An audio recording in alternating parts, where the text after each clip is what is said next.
this is an iHeart podcast. Guaranteed human. Brought to you by the Spam brand. Some foods or TV shows just instantly take you back to your childhood. Spam Classic is one of those foods. It's so 90s, but also so iconic that the sight of it sizzling just makes your mouth water. Back then, we had Spam Classic, but today, there are 12 irresistible varieties to choose from. It's like picking your favorite Boy Meets World episode. Impossible. There's Korean barbecue flavored, jalapeno, and 25% less sodium, just to name a few. Spam brand. Sizzle pork and Learn more and get sizzling at spam.com. Hey guys, it's us, the Jonas Brothers. I'm Joe. I'm Kevin. And I'm Nick. And guess what? We created our own podcast called Hey Jonas. We invented a podcast? Well, we didn't invent it. We just contributed to it. We're the first people to do podcasts. We get to ask other people questions because we're sick and tired of being asked questions. Well, sick and tired is a strong way to put it, but, you know. Tired and sick. Tired and sick. Listen to Hey Jonas on the iHeartRadio app, Apple Podcasts, or wherever you get your podcasts. Just listen. We don't care where you hear it. Welcome to Stuff You Should Know from HowStuffWorks.com.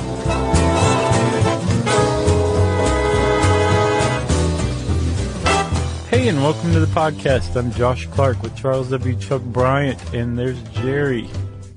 And this is Stuff You Should Know. Sportsy edition. Sportsy. I think really we should err on just the side of history.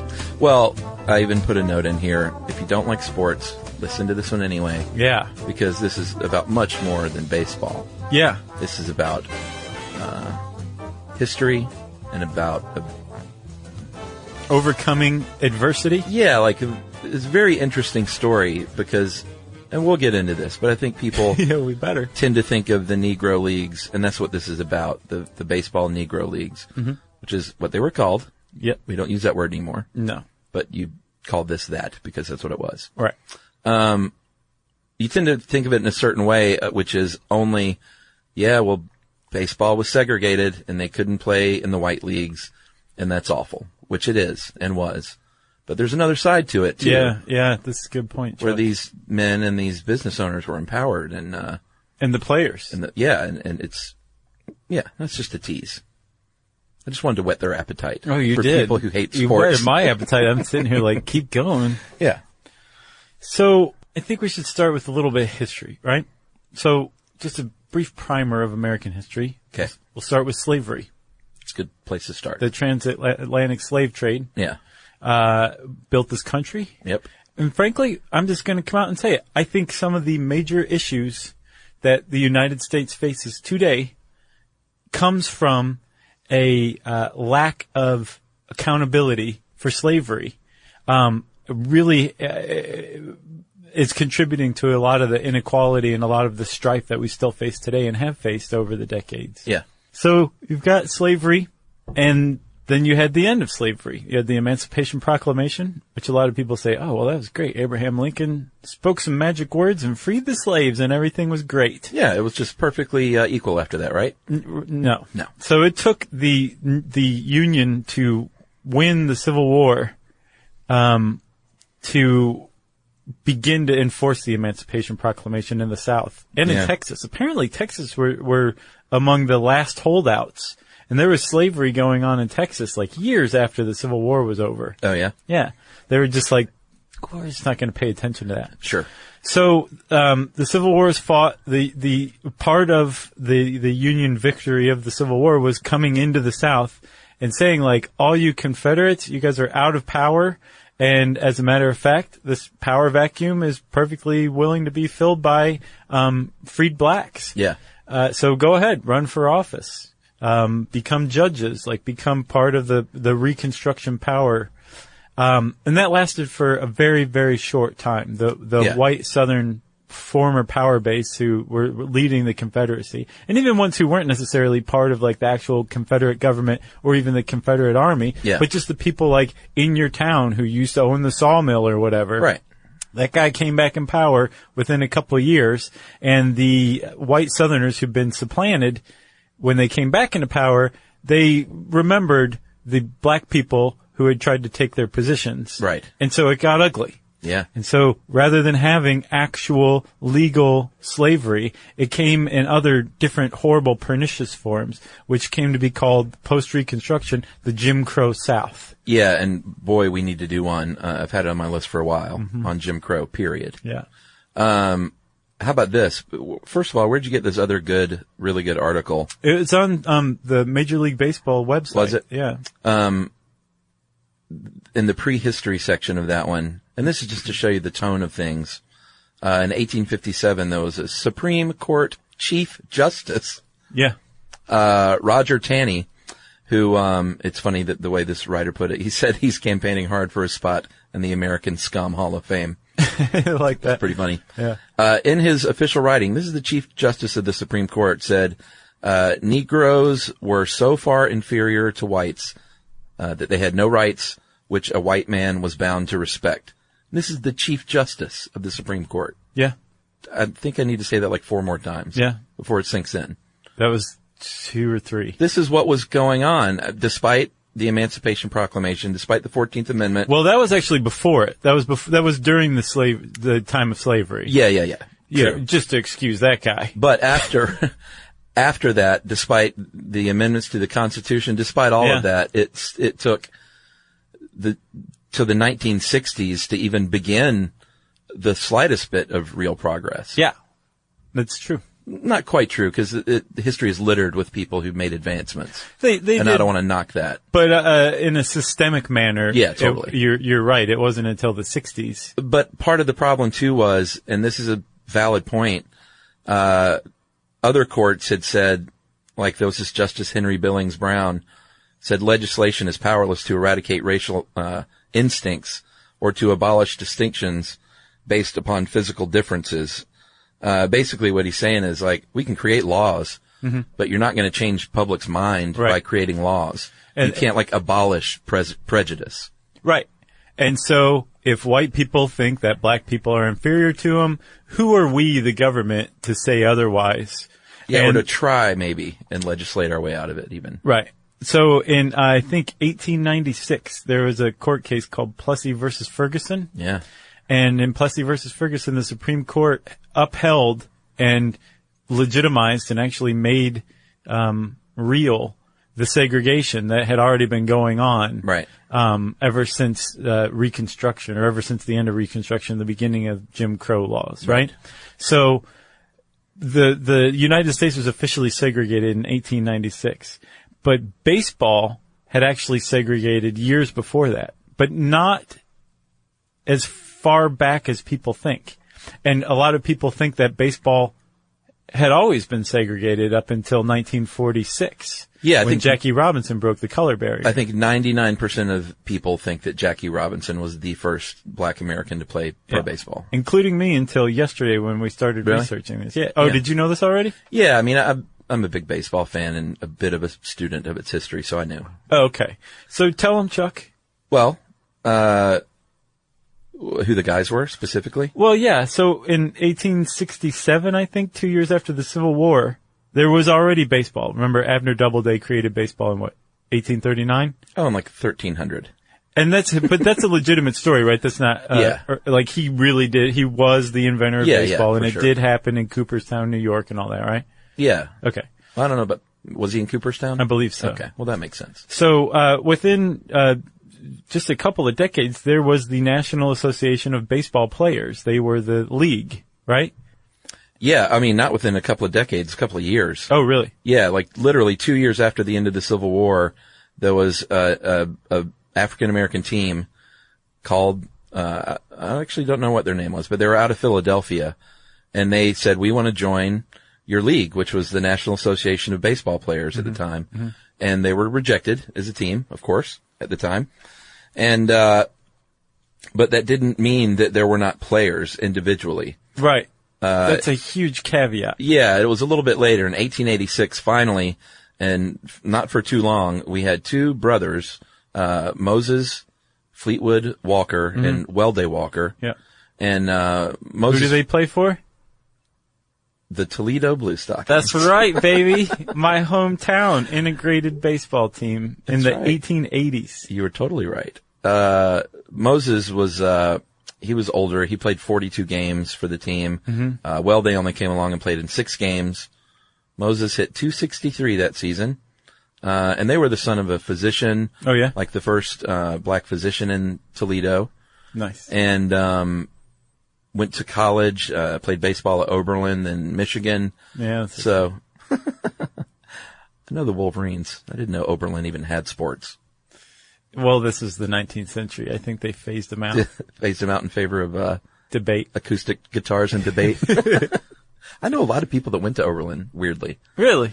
Well, my good friend Robert Shahade from Boston that you met that came to our show. Okay. Lucy Wainwright went to Oberlin. Didn't know that. David Reese Really? went to Oberlin. Okay. And I feel like a couple of other people. Yeah. It's got a nice reputation. Yeah. Great name, too. Oberlin? Oberlin. It sounds Ivy League. Yeah. Oberlin. The sound of quality.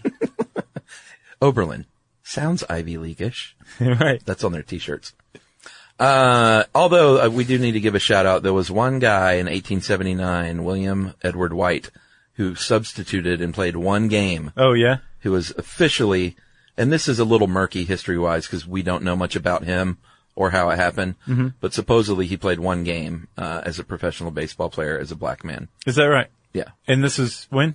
1879. Okay. So the Walker brothers were playing for Toledo in 1886, right? Correct. And actually, this article on How Stuff Works gets it wrong. Says that they just played for the team for 1 year before the team went under. That's not the case, as a matter of fact. The Moses Walker, they may have only played together on the team for that 1 year. But Moses Walker had played for years before them. Yeah. And actually, Moses Walker and there were several other players at the time. In 1886 and 87, there were at least 4 black players in the minors. But the Walker brothers were playing for Toledo, which was a major league team, right? Correct.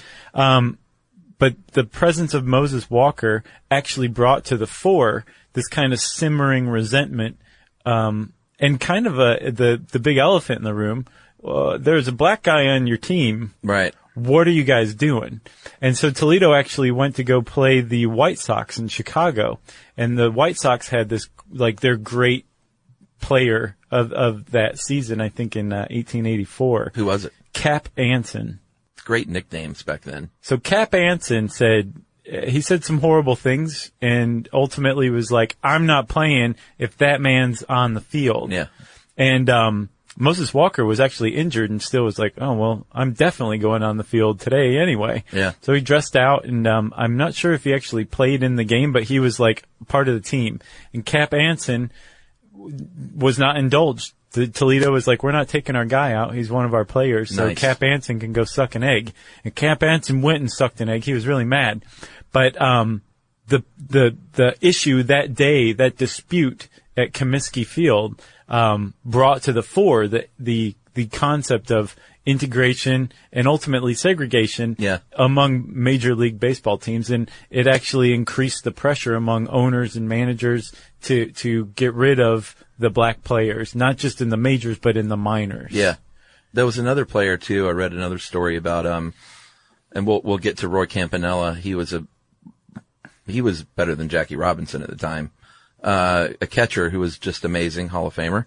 And he had there was a white pitcher that was like, he was a great catcher, but I didn't want to play with him. So when I pitched to him, I would just ignore his signs and threw whatever I want. Like to his own detriment and to the team's detriment. He just wouldn't take the signs. What a putz. I know. Career sabotage, essentially. Yeah. I don't think he lasted long either. And Campanella's in the Hall of Fame, so he can. Right. The other guy, who knows? I want to give these names all out, though. The 4 black men in the minors in 1866, besides Moses Walker, we had Bud Fowler, Frank Grant, and George Stovey. And as far as I'm concerned, all these dudes are American heroes. So, all of a sudden, they succumbed to pressure in 1890 after hate mail and death threats to coaches and managers and umpires and, basically everybody, the players themselves. And they said, you know what? We're going to shut it down. Officially in 1890, we can no longer have any black men in our league. So here's the thing. They never officially did that. they had the minor league ban black players. Yeah. And the way into the major Sure. leagues was through the minors. Well, and it was never on the rule books either. Right. It was an unofficial non-gentleman's agreement. Right. Because Which eventually, actually, when it was broken, it wasn't like a rule was broken. right. It was just an unwritten rule. Right, exactly, which paved the way for Branch Rickey to break that unbroken rule without actually breaking a rule. Yes. Yeah. Good point, Chuck. You want to take a break? Yeah, let's do it. Learning stuff with Joshua and Charles. Stuff you should know.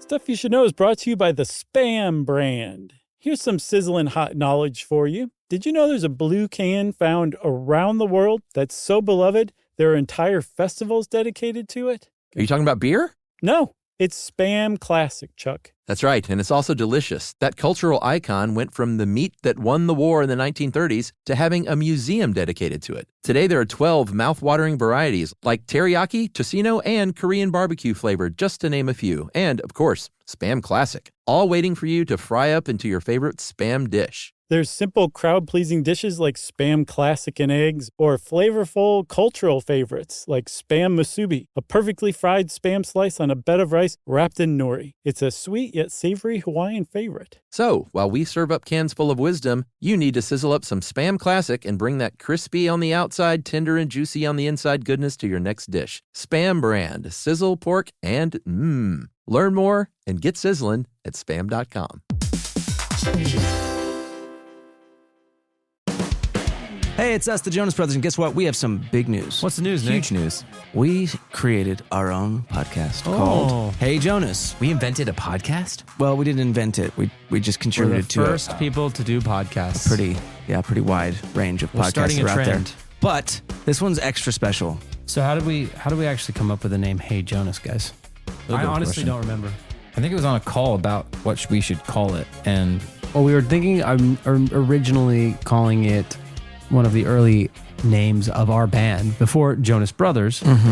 This is how you guys remember it going down? Yes. I have a very different memory of this. We were talking about a bit for the podcast where people could call in and say, Hey Jonas. And then I wrote down on my little notepad, Hey Jonas, and offered it up as a potential title for the podcast. But thanks for remembering that, guys. Listen to Hey Jonas on the iHeartRadio app, Apple Podcasts, or wherever you get your podcasts. Just listen. We don't care where you hear it. Stuff you should know.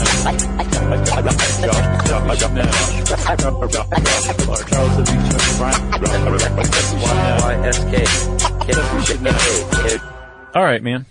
So 1890, it's now there are no black players Resegregated. in Major League Baseball or minor league baseball in Correct. America, right?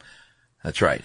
That actually paved the way for one of the great unsung chapters in baseball history, which was the creation of the Negro Leagues. Yeah, and a true show of American spirit and determination and just love of the game. These men got together, they formed their own teams, and they did what's called barnstorming. Yeah, which is pretty awesome. And they would load up in cars or on a bus, and they would go from town to town and take their show on the road, and they would get a game up wherever they could, and wherever people would pay a couple of pennies to come watch a baseball game. They were playing white players in these barnstorming games. Yeah. Or black players or Latino players. Yeah.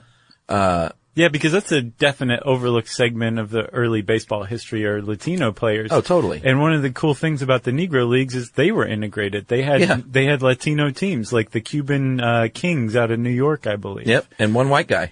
All right, so barnstorming's going on. Like I said, they would roll into town. They would play whatever teams they could play. And it started to gain some momentum. Like, people started to follow these players. Yeah. And they actually got fans.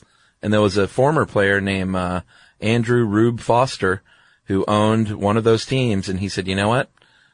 I think we need our own league. Yeah. If they won't let us in their league, let's start our own. Because besides the fact that people want it, there's money to be made here. Yeah. And as a matter of fact, so this barnstorming thing, I want to talk a little more about that, right? Yeah. One of the reasons barnstorming came about was to make ends meet, but it was also because these teams had to figure out a way to put on games as cheaply as possible. Yeah. All of the stadiums at the time were owned by whites, and the whites apparently were not very friendly to the idea of black teams playing in their fields.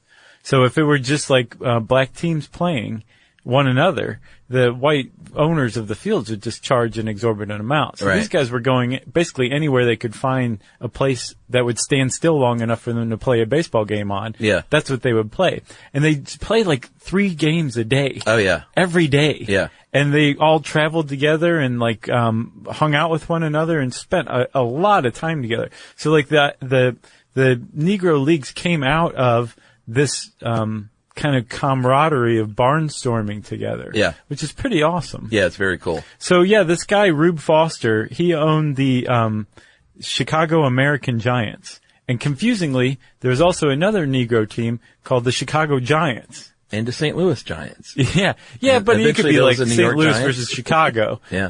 But if it was Chicago versus Chicago, well, which one? The Giants. Well, which one? The American Giants. Okay, now I understand. Not just the Giants. But Rube Foster was like this booster of boundless enthusiasm. This guy literally put together the first real Negro League. Yeah. And when he was basically removed from it, the whole thing fell apart. That's how much of a driver this guy was. Yeah, he's in the Hall of Fame too. Yeah. He was a catcher, I think. I don't even think he was in as a player, but he was. Oh, really? Yeah, I think just for his achievement. I gotcha. Although it may have been both, I don't know. But in 1920, he said, all right, here's what we'll do. Let me get these 7-team owners of the Midwestern League that are doing these, barnstorming traveling shows, basically. Mm-hmm. Let's get together in Kansas City, 7 all-black teams. In addition to those 2 Chicago Giants, we had the Cuban Stars, the Dayton Marcos, the Indianapolis ABCs, and the very famous Kansas City Monarchs and St. Louis Giants. And this is the really great thing about this story. All of these teams, except for the Monarchs, were black-owned teams. Right. So not only do you have black players' careers developing, you have black enterprise developing in a time when there were very few avenues of opportunity for black people to advance in business. Yeah. And in a sense where they own the business. This is a really good way to do it. Yeah, and not only that, the Major League Baseball site points out, this was, it should be embraced in some ways, because this at a time was one of the only ways that minorities could fully, excel to their fullest potential. Right.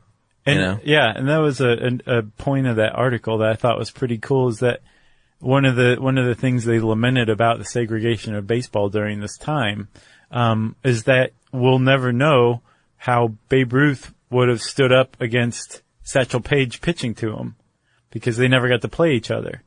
So the truly great players are truly great during this time within their own skin color. Yeah. You can't say they were the greatest in baseball because there were 2 legitimate parallel leagues going on at the time. And they played each other sometimes, but if you wanted to sit down and put stats against stats, you'd be very hard pressed to do that. Right. Sure. Ty Cobb, Babe Ruth, Christy Matheson, we know they were good. We're not knocking their talent, but who knows what it would have been like in a truly integrated league. Yeah, and actually, it's funny you bring up Ty Cobb, because I was like, oh yeah, Ty Cobb was a huge racist. I wonder what he thought about the Negro Leagues.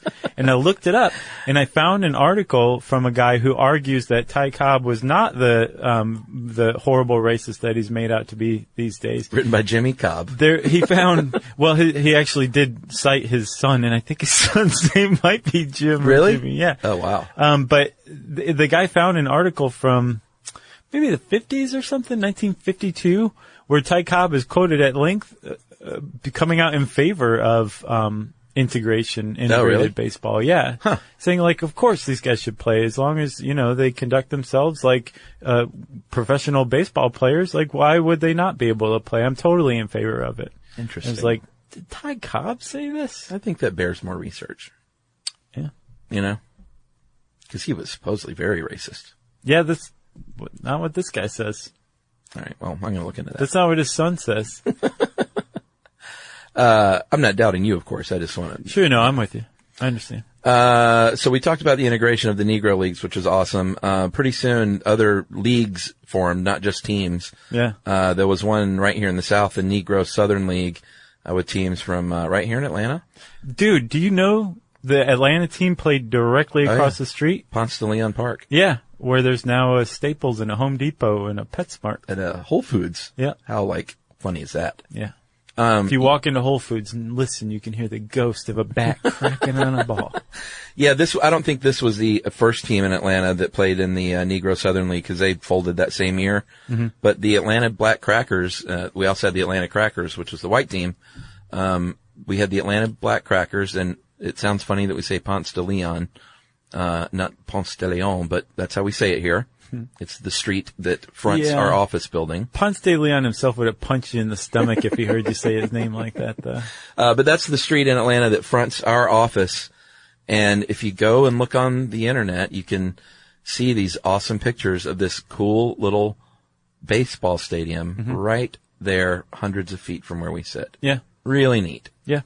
And now you have Whole Foods. Now you just have to listen closely. Go pay $7 for artisan mayonnaise. Yeah. If you're lucky, $7. Oh, that's just for the just for one smear? Yeah, just one smear. Did you hear Whole Foods got caught with uncalibrated scales for their hot bar stuff? Like it's not already expensive enough. Right. Yeah. That's Isn't that crazy. awful? I expect a lot more from them. Yeah. Never get anything with bones at one of those. Oh, never. Or liquid? What a waste. Yeah. You throw half of that chicken leg away. Yeah. You paid for it. Sure.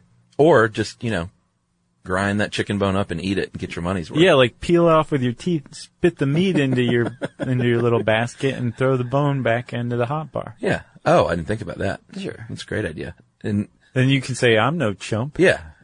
Just go around screaming, I'm not paying for that bone. All right, so where are we? The Negro Southern League folded, the Eastern Colored League opened in 1923, and then finally in 1928, the American Negro League formed, and that was when things they called eventually the American Negro League and the National Negro League, the majors of the Negro Leagues. Right. That was where the creme de la creme played. And, the everything's going pretty smoothly. Except two things happen, right? There's even a Negro League World Series. Yeah. There's a best of 9. The Kansas City was it Monarchs. really? Yeah, the Kansas City Monarchs narrowly beat the Hilldale team. They're from Darby, Pennsylvania, which I guess is near Philadelphia. In the first one in 1924. So there's these leagues have established themselves. By 1924, they have their own World Series going, right? Yeah. But just within a few years, there are a couple of hits to the league that ultimately led to the Negro majors disbanding. One is that, Rube Foster suffered, gas poisoning in a hotel room. Yeah, in a hotel room in Indianapolis. He was found unconscious. Yeah. And there's some theory that, everyone believed in ghosts and spirits and mediums in the 19th century because they were all being poisoned by the natural gas that was leaking into their kitchens and homes all the time. Right. Well, this guy had an acute poisoning and was found unconscious. And after that, when he regained consciousness and was nursed back to health, he lost his mind. And, he just kept getting worse and worse. And by 1925, I think this happened in 1924.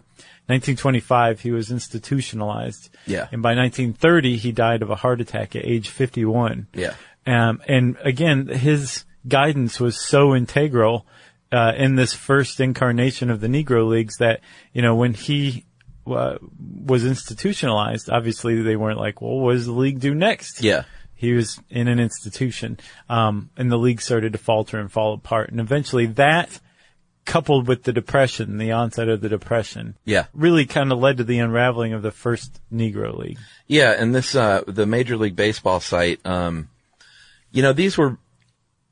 they profited on certain days of the week. Sundays were big days because they were played double headers. But the fact is, Black Americans didn't have a lot of expendable money to throw at going to baseball games. Sure. Even though they're, pretty cheap. That was commensurate with what people made at the time. Unless you were one of the Walker brothers whose dad was a physician. Yeah, they probably had a little money. Sure. But they were playing, so I'm sure their parents got in for free. Probably so. So it's all just a moot point. I wonder if they did get free family tickets back then. I would hope so. That's got to so, be right? as old as tickets, right? Probably.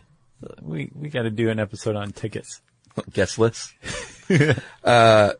So they were making a little money on Sundays. They weren't hugely profitable overall, even though they were known as somewhat successful. No, a lot of these guys were still barnstorming on their off days. Yeah, and these are the players, trying to make ends meet. Like the owners themselves were struggling here and there. White people came to see games sometimes, especially when they were exhibition games against white teams. Right. Because they love to go out there and see something they had never seen before. Yeah. Which many times was the black team mopping the floor with the white team. Yeah. Although it seemed pretty evenly matched. Like from what I gathered, it wasn't like lopsided one way or the other. Yeah. Like they were good competitive games. Yeah, there were plenty of white players who were better than the black players, and there are plenty of black players who are better than white players. Yeah. I would say evenly matched is a good way to put it. So if you had an integrated league, you would get the best of both. Right. Which is eventually what we got.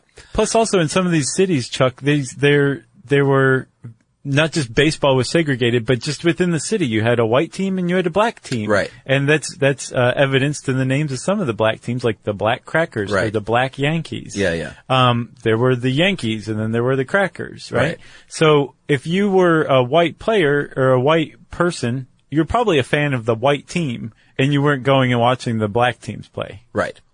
So they list out 4 things here on the site. They said the 2 leagues, the American and National Negro Leagues were northern and basically city-dwelling teams. Right. Couple that with there weren't a lot of black people living in northern cities at the time. Mm-hmm. The South was way more. I want to say integrated, but it wasn't integrated. Way more black people living in the South at the time. Yeah, which is I wonder why the Southern Negro League didn't take off like a rocket then. Yeah, I mean, probably for the other reasons, like you couldn't afford to go to the games and all that stuff. Yeah, that's a good point. Black people that were in the North, didn't have a whole lot of money. And so basically all that adds up to not a lot of audience buying tickets. And the only way to keep a league afloat is to sell tickets and to sell concessions. Right. Same as it is today. Yeah. So all those things coupled with, Rube Foster. And the Depression. Their greatest champion and probably sharpest mind, sadly succumbing to mental illness. Mm-hmm. And then the Depression, and that was the end of the beginning of the Negro Leagues, right? Yeah, that was the end of the first one. Yes. And there were more to come, and we'll talk about it right after this. Learning stuff with Joshua and Charles. Stuff you should know. Brought to you by the Spam brand. Some foods or TV shows just instantly take you back to your childhood. Spam Classic is one of those foods. It's so 90s, but also so iconic that the sight of it sizzling just makes your mouth water. Back then, we had Spam Classic, but today, there are 12 irresistible varieties to choose from. It's like picking your favorite Boy Meets World episode. Impossible. There's Korean barbecue flavored, jalapeno, and 25% less sodium, just to name a few. Spam brand. Sizzle pork and Learn more and get sizzling at spam.com. #1 hits, millions of records sold, awards, sold-out tours. You think the Jonas Brothers are satisfied? Nope. It's podcast time. We get to ask other people questions because we're sick and tired of being asked questions. Hey Jonas is available now, and their first guest is a big one, Paul Rudd. You know, Steve Carell is a great singer. Didn't he tell you not to audition for The Office or something? I told him. Whoa. We were filming Anchorman. Clearly, I was the idiot. Thank God he didn't listen to me, right? Listen to Hey Jonas on the iHeartRadio app, Apple Podcasts, or wherever you get your podcasts.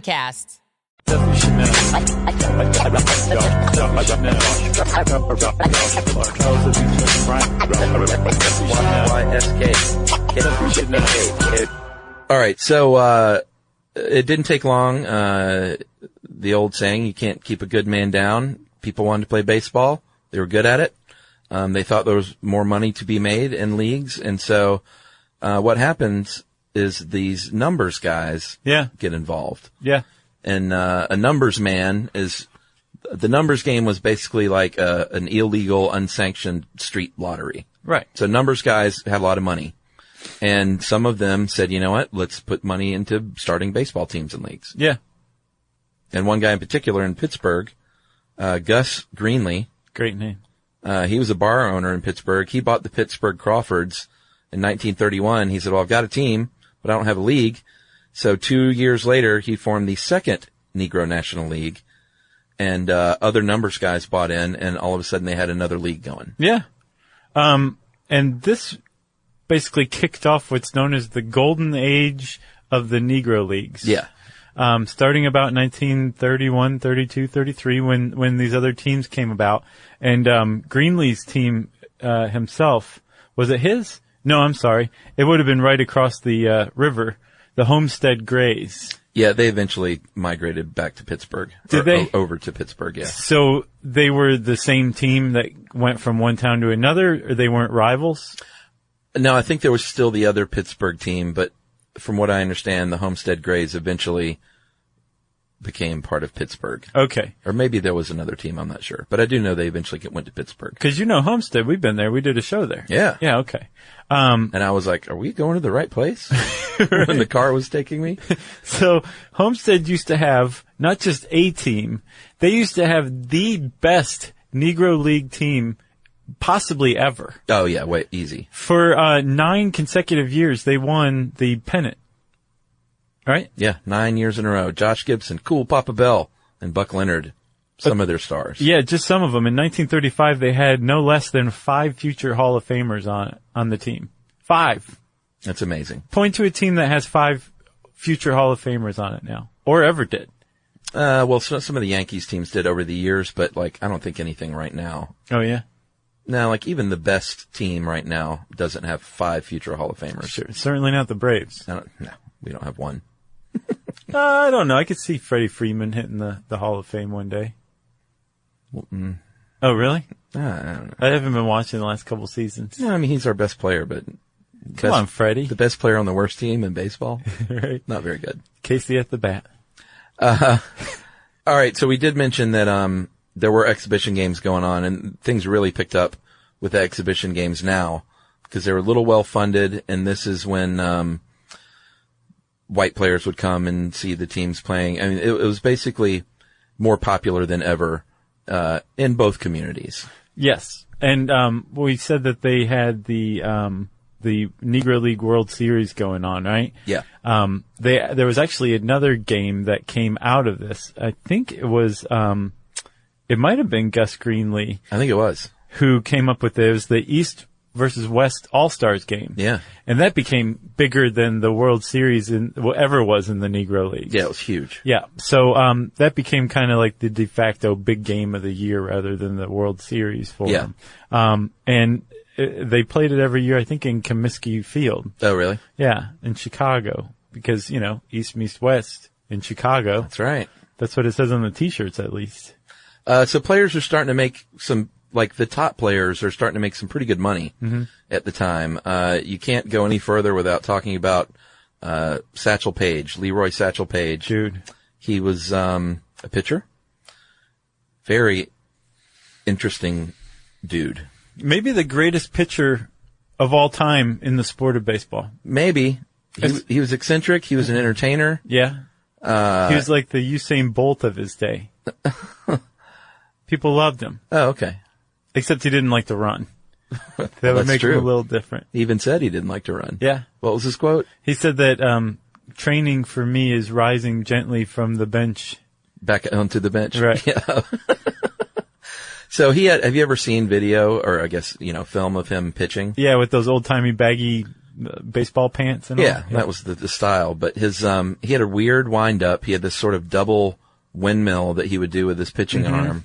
And then when he was younger, he had a great fastball, and he was noted for his control, like Greg Maddux-like in his pinpoint control. Yeah. Like supposedly he could just put a baseball within a half inch of where he wanted it to be, which is big deal for a pitcher. Sure.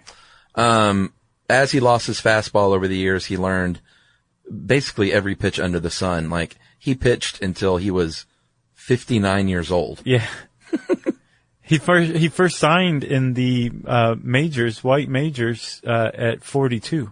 Yeah, 42-year-old rookie. Technically, He's the oldest rookie ever in Major League Baseball, and I think the oldest pitcher ever. Oh, as yeah. well. Yeah. He was even older than Gaylord Perry. How old was he? No, he was in his 40s. Oh, was he? Like Nolan Ryan, Gaylord Perry. A few pitchers. Nolan Ryan made it to 50? No, not 50, but he came close. Like pitchers notably have been a little older. Which is crazy because like their arms, yeah. But they're not, they're not like running around and batting like other players. Yeah. But you're right. Like Freddie Freeman. Like the stress on the arm is amazing. So one thing that was problematic or is problematic when you're going back and looking at the Negro Leagues is that a lot of teams were allowed to, depending on the league, were allowed to set their own schedules. Yeah. Stats weren't kept quite as well as they were in the white leagues. Yeah, we don't know Satchel Paige's real lifetime stats. No, but in full. There are some estimates. Yeah. And they are high. Oh, yeah. So the one that I saw was that Satchel Paige had, I think it was in this this article on MLB.com, which eventually will say the author's name, right? Yeah. They said that he had 300 career shutouts. 300 career shutouts. And this guy says, in italics, not wins. Yeah. Shutouts, right? Yeah, if you don't know baseball, shutout means you have pitched a game where no one scored a run. Right. And back then, there were probably complete game shutouts, meaning he never came out and was relieved by another pitcher. Right, he would have pitched like all 9 innings. Back in the day, they used to do that way more than they do now. Okay, so he had 300 career shutouts. 1,500 wins is the estimate that's on MLB.com. Yeah, to put that into perspective for non-baseball fans again, if you have 300 wins, not shutouts, wins, then you're a Hall of Famer. Yeah. And in fact, they don't think there will ever be another 300 game winner again because of there are more pitchers in the rotation. Now they usually have 5 guys instead of 4. Mm-hmm. They don't pitch as deep into games. They rest them a lot more. So it's just, we may not ever see that happen again. Right. Just because of the way it's built. To also put it in perspective, Cy Young is regarded as one of the best pitchers ever in Major League Baseball. They named the top award after him. Exactly. He had 76 shutouts. Which is amazing. He had the most wins ever still in Major League Baseball at 511. So Satchel Paige had conceivably 3 times more wins than the highest win count ever in Major League Baseball. And that's counting his entire career, I assume? Yeah. Which again was very, very long. Sure. It was a very long career, but that just makes it all the more amazing, especially as he gets older. Yeah, like, let's say that people don't count the Negro Leagues as being in the top league at the time. Like, cut it in half, and he's still way ahead of everybody else. Yeah. If you subtract 50% of everything he did. And the fact that he sat in a rocking chair in the dugout and had like a huge personality, it's just awesome. Yeah, so he learned all sorts of pitches. By the end of his career, he was pitching knuckleballs, and he was famous for the hesitation pitch, which he invented, which was when he got to the white major leagues, they were like, that's illegal. You can't do that. It's called a balk. Yeah. And he was like, all right, well. No, he's like, no, it's called a hesitation pitch. Don't you know? It was very sneaky. It's like you act like you're pitching, then you stop. Mm-hmm. And cause he was like, I got guys up there that are starting to swing cause I'm so fast. Mm-hmm. Like when they see me winding up, they're starting to swing. Yeah. So if I just put a little slight pause there, then they're swinging and then the ball comes. Mm-hmm. So it was a very, very tricky little pitch. And he was making between 30 and 40 grand a year in the Negro, and this is also with, appearances and stuff like that. Right. But in the Negro Leagues, which is about $500,000 today. Yeah. Amazing amount of money at the time, And those appearances, if you were a team owner that had Satchel Paige on your team, you might let him go make some scratch and probably take a cut yourself by lending him to another team whose attendance was struggling. Yeah. And all you had to do was advertise for a week that Satchel Paige was going to be pitching one day and you would sell out. So he would help other Negro League teams that were, that were struggling. Yeah, to be a draw. Yeah. And here's one little cool thing about our own Atlanta Braves. In, 1968, Satchel Paige was, lacking one more season to get his Major League Baseball pension and was out of the league and retired. And the Atlanta Braves signed him as a player coach. Like Terry Pendleton. Yeah. He was never a player coach, was he? No, but he was a player and then a coach. Oh, yeah. Pete Rose was a player coach. Was he really? Like he managed the Reds and played for them. I didn't know that. And bet on them. Yeah. But they signed him to a 1-year deal so he could get his Major League Baseball pension. That is awesome. Which is really cool. What year was that? 1968. That's really cool. Yeah. Go Braves. So if you see a picture, when I saw a picture of him in the Braves uniform, I was like, wait a minute. He never played for the Braves. And he really didn't. It was sort of, just a little sneaky way to get him in there. That's cool. Which is great. All right, so Satchel Paige is killing it. Other players are killing it. It would not be long before somebody in the white leagues, somebody said, the talent is too good. Somebody has to be the first to make this move and break the color barrier. Yeah, right. That was the thing. Like the Negro Leagues were ultimately, as we'll find out, victims of their own success. The players that they supported and brought into the game were of obvious major league caliber. Oh, yeah. In any major league. They were the best in the world. They were just playing on segregated teams. And so finally, a group of people, but especially it usually comes in the form of one guy named Branch Rickey. Yeah. Did Tom Hanks play him? No. Harrison Ford? No. Maybe. Well, I didn't see the most recent Jackie Robinson movie. Was it Harrison Ford? Maybe. I've seen him portrayed in other movies. I can't tell if it was him or not because the actor didn't have a diamond-studded earring in, but Harrison Ford could have taken it out for the role. This guy named Branch Rickey, was he an executive or a manager for the Dodgers? He was an executive with the Dodgers. And he said, and this was when they were in Brooklyn, right? Yeah. He said, this is ridiculous. We need to break this color barrier. There's plenty of great players out there that I want to sign. Mm-hmm. I'm going to break this unspoken rule. And he looked around to find a player who was not only good, but who he felt could withstand this horrendous reception that whoever the first black player would be would definitely receive. For and sure. who did receive. And he found it in the person of Jackie Robinson. Yeah, that's a huge point. 'Cause like I said, Roy Campanella was probably a better player at the time than Jackie Robinson. But if you see the Jackie Robinson story, I didn't see the recent one, like I said, but I just know a lot about his story. He was the right guy. He had the temperament. He had the leadership. Mm-hmm. Roy Campanella would take your head off. Well, he did. He was a tough guy. Yeah. But Jackie Robinson was the man in every way. And we should also shout out to, the road being paved, by people like Joe Louis and Jesse Owens before Jackie Robinson. Yeah. As far as just white America accepting mainstream black athletes into their lives. Yeah, and I don't know if it was on this or there's a site called NegroLeagueBaseball.com that has a really good article called Negro League Baseball 101 or something like that. It's just the basics. There's a definite story to the whole thing, right? Yeah. But they point out that probably more than anything that helped break the color barrier was blacks serving in World War II. Oh, yeah.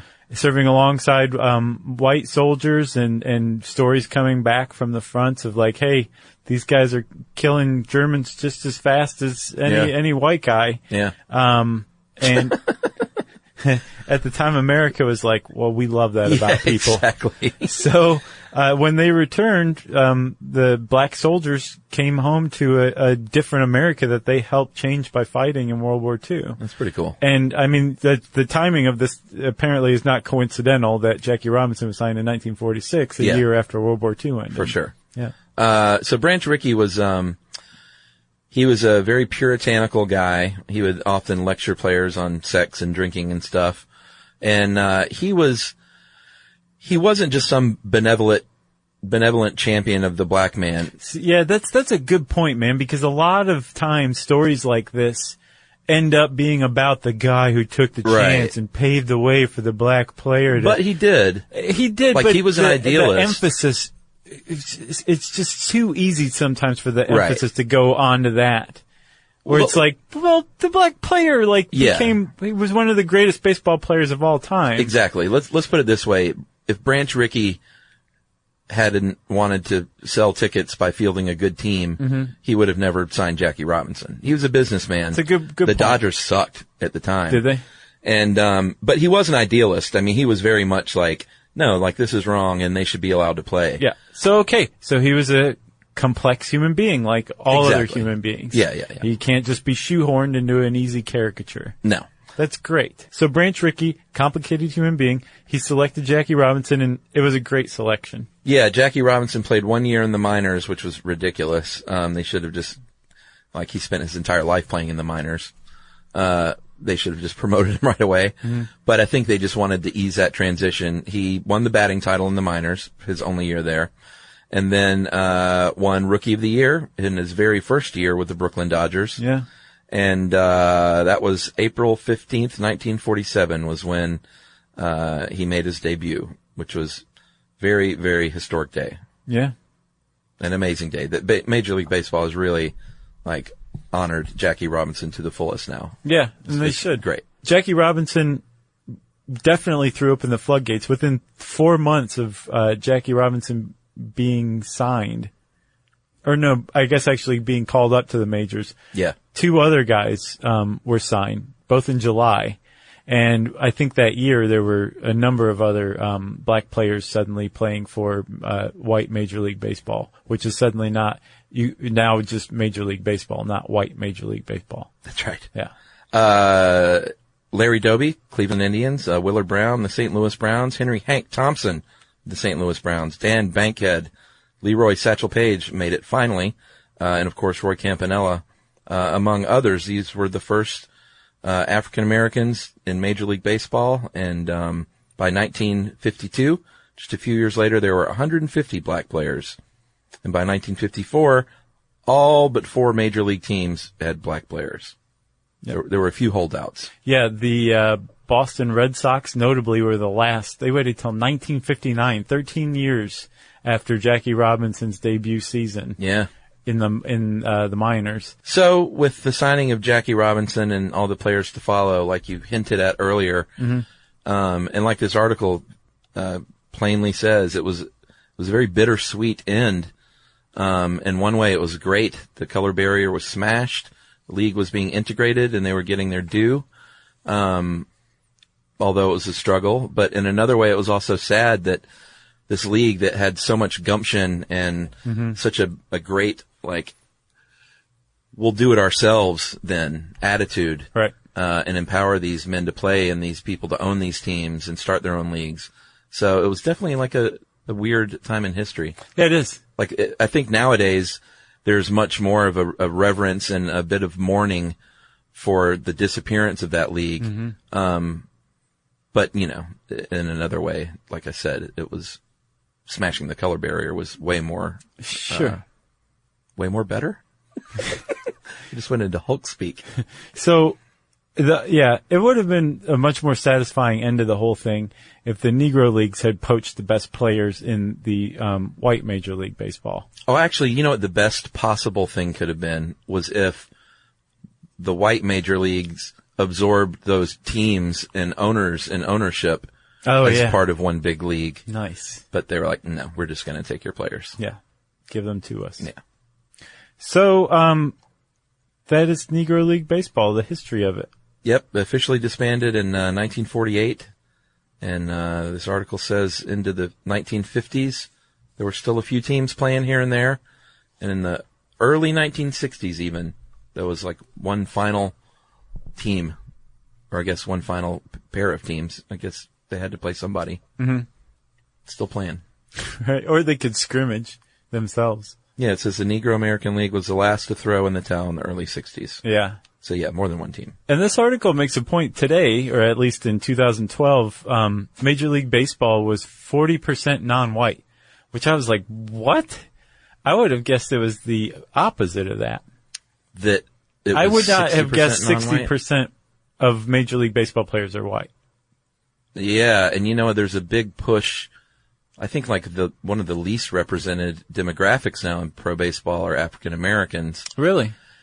Yeah, partially because of the rise of Latino players, and then partially because there's not a big a push to play baseball these days as kids in America, and so there's a lot of concerted efforts to try and get baseball going again in black communities, which is awesome. Sure. You know? Yeah. I know I was pushed. My dad was like, get out there and get hit in the head with the ball. See, I wasn't allowed. I had to play church softball. So lame. So then the color barrier is broken, and now the last vestige of any sort of color issue is the Native American slurs that are rampant in all sports as far as teams go. Yeah. If you want to know more about the Negro Leagues, you can type those words in the search bar at howstuffworks.com. You can also go check out this amazing article called Negro Leagues, a Kaleidoscopic Review. It's on MLB.com by Stephen Goldman. Yeah, he's a great author. And check out NegroLeagueBaseball.com. They have like all sorts of great profiles on the players and all that stuff. Oh, we never said the nicknames. Oh, yeah. Should we rattle off a few of those? Sure. All right. Boy, these are some good nicknames. How about Jelly Gardner or Spoony Palm? Turkey Stearns. Turkey Stearns. He's a Hall of Famer. Copper Knee Thompson or Steel Arm Davis? I think you mentioned Cool Papa Bell. Yeah, Cool Papa Bell. That is the greatest name ever. Possum Poles, Ace Adams, King Tut. Smokey Joe Williams. Bullet Joe Rogan. Joe Rogan. Did you know that? Rats Henderson. Boy, Turkey Stearns. That might be the best.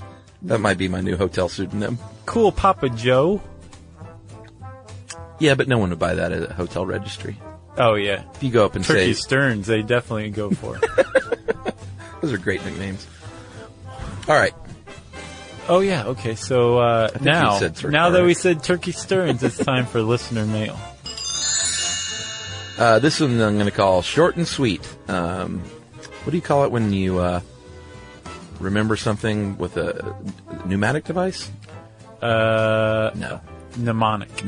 Pneumatic is when you remember it while you're pumping air up and down. Was it nomadic? You remember it while you're wandering around? Mnemonic, of course. Nice. I feel like a dummy. Howdy, Josh and Chuck. A friend recommended your show to me recently, and I love it. Love it. You satisfy all my nerdy entertainment requirements while I'm at work. You seem to have a bit of trouble recalling the order of taxonomic there you go. categories. Boy, I'm going to have trouble in this next show. Categories. During woolly mammoths, not woolly mammoths, as our typo originally said. Yeah, that was my fault. That's all right. You just forgot to know. Wally. Here's an easy memory trick we learned in high school biology. Kings play chess on fine green silk. Mm-hmm. Kingdom, phylum, class, order, family, genus, species. I love that stuff because I will never forget it now. That's not a mnemonic device, is it? It's pneumatic. I have no idea why this is still in my head over 10 years later. Well, that's exactly why. Sure. Katie. So hope that helps. And that is Katie from West Texas. Thanks a lot, Katie from West Texas. We appreciate that. Kings play chess on green silk. Fine green silk. I'll never remember the fine part. Yeah. If you want to get in touch with us, you can tweet to us at SYSK Podcast. You can also hang out with me at Josh__Clark on Twitter. You can hang out with us on Facebook.com/StuffYouShouldKnow and check out Chuck at Charles W. Bryant. Charles W. Chuck Bryant. Appropriate. On Facebook as well. You can send us an email to stuffpodcast@howstuffworks.com. And as always, join us at our home on the web, stuffyoushouldknow.com.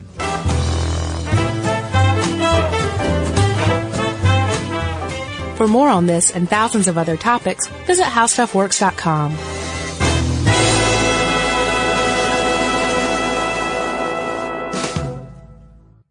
Brought to you by the Spam brand.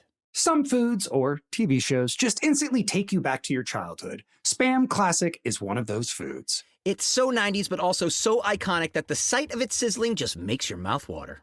Back then, we had Spam Classic, but today, there are 12 irresistible varieties to choose from. It's like picking your favorite Boy Meets World episode. Impossible. There's Korean barbecue flavored, jalapeno, and 25% less sodium, just to name a few.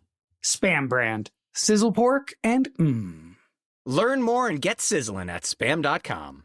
Number one hits, millions of records sold, awards, sold out tours. You think the Jonas Brothers are satisfied? Nope. It's podcast time. We get to ask other people questions because we're sick and tired of being asked questions. Hey Jonas is available now, and their first guest is a big one, Paul Rudd. You know, Steve Carell is a great singer. Didn't he tell you not to audition for The Office or something? I told him. Whoa. We were filming Anchorman. Clearly, I was the idiot. Thank God he didn't listen to me, right? Listen to Hey Jonas on the iHeartRadio app, Apple Podcasts, or wherever you get your podcasts. This is an iHeart podcast. Guaranteed human.